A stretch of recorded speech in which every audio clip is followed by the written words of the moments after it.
Hello everyone, welcome back to my channel. চলে এলাম একটা সুন্দর নতুন দিনের ব্লগ নিয়ে। আশা করি তোমরা সবাই খুব ভালো রয়েছো, আমিও খুব ভালো রয়েছি। এখন বাজে সকাল 9টা। জিদান ব্রেকফাস্ট করছে আর এরপরে আমরা আজকে একটু নিচে যাব ওয়াক করতে। ওকে ব্রেকফাস্ট করানোর পরে আমিও ব্রেকফাস্ট করে নিয়েছি যত তাড়াতাড়ি পেরেছি, কারণ এরপর পুরো দিনটা আমাকে একা সামলাতে হবে, অনেকগুলো কাজ রয়েছে। চলো ব্লগটা তাহলে শুরু করা যাক। দিনের শুরুটা আমি ওয়ার্ম ওয়াটার দিয়ে করি। আর এটা হলো পাশে জিদানের ব্রেকফাস্ট, খাওয়া দাওয়া হয়ে গেছে। এখন আমরা যাচ্ছি নিচে ওয়াক করতে। আজ ওয়েদারটা মেঘলা রয়েছে, খুব একটা গরম নেই। আর এখানে এখনো তো সেই রকম গরমটা পড়েনি বলে বেশ ভালোই লাগছে। নিচে নেমেই প্রথমে গেলাম মন্দির দর্শন করতে। ঠাকুরের মুখ দেখে আজকের দিনটা শুরু করব, যেহেতু সোসাইটির ভেতরেই একটা মন্দির রয়েছে। সেইখানে গিয়ে প্রণাম করে এলাম ঠাকুরকে। গণপতি বাপ্পাকে দেখে দিনটা আজকে খুবই ভালো যাবে আশা করছি, আর তোমাদের সাথেও তাই শেয়ার করলাম। জিদানও দেখছিল এসে মন্দিরের সামনে খানিকক্ষণ বসে থেকে ঠাকুর দেখছিল। তারপরে পেছনের দিকে আমাদের টি এস্টেট রয়েছে, সেইখানে বিভিন্ন ধরনের পাখির আওয়াজ আসছিল এবং মানুষজন চলাফেরাও করছিল টি এস্টেটের মধ্যে থেকে, সেইগুলো ও দেখার চেষ্টা করছিল। দেখো, সোসাইটির একদম পেছন দিকটাতেই টি এস্টেট শুরু। কি সুন্দর লাগে ওপরের ভিউ থেকে। এরপর ঘুরতে ঘুরতে একটা ডগির সাথে দেখা হলো, তো ওকেও খানিকক্ষণ আমরা দাঁড়িয়ে বিস্কিট খাইয়ে দিলাম। আমার পুরানো ভিডিওতে আপনারা দেখতে পারবেন, গোয়াতে আমি যখন ছিলাম আমাদের প্রায় 6 থেকে 7টা কুকুর ছিল। তার সাথে জিদান প্রত্যেক দিন খেলা করতো এবং আমরা প্রত্যেক দিন ওদেরকে খাওয়াতাম বিস্কিট বা এই ঠোকাটা যা থাকতো প্রত্যেকটা তো দিতাম। তাছাড়াও আলাদা করে ওদের জন্য বিস্কিট কিনে রাখা থাকতো। বেশ অনেকক্ষণ নিচে ঘোরাফেরা করলাম আমরা দুজনে মিলে, তারপরে উপরে চলে এলাম।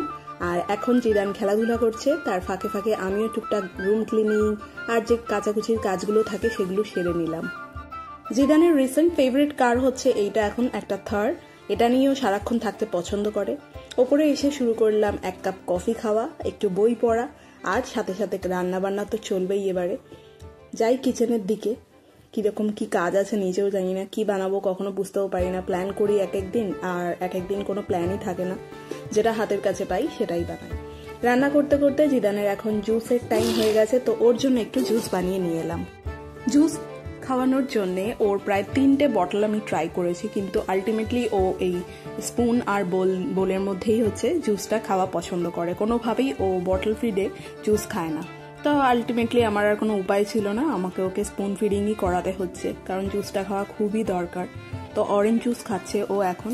আর এরপরে আমি যেহেতু রান্না শুরু করব বললাম, জিদানের জন্য আমি চিকেন রাইস বসিয়ে দিয়েছি, আর আমার জন্য বানাচ্ছি দুপুরে একটু ঝাল ঝাল চিকেন কারি। এক একদিন কি বানাবো ভেবেই পাই না, তো আজকে চিকেন ফ্রিজে যেহেতু রাখা ছিল, ভাবলাম এটাই দুবেলার জন্য একেবারে বানিয়ে নিই বেশি করে, যাতে আমাকে রাতে আর রান্না না করতে হয়। ভালো করে কষিয়ে একদম সুন্দর একটা লাল কালার নিয়ে এসছি। এত ভালো লাগে এই কালারের চিকেন কারি খেতে, বড় বড় আলু দিয়ে, বেশ মজা হচ্ছিল। যাই হোক, খাওয়া দাওয়া সেরে গেলাম একটুখানি বাড়ির সামনে শপিং মলে। দুপুরবেলার সময় এখন জিদান যেহেতু খাওয়া দাওয়া করে এসছে, আসা মাত্রই ওর ঘুম পেয়ে।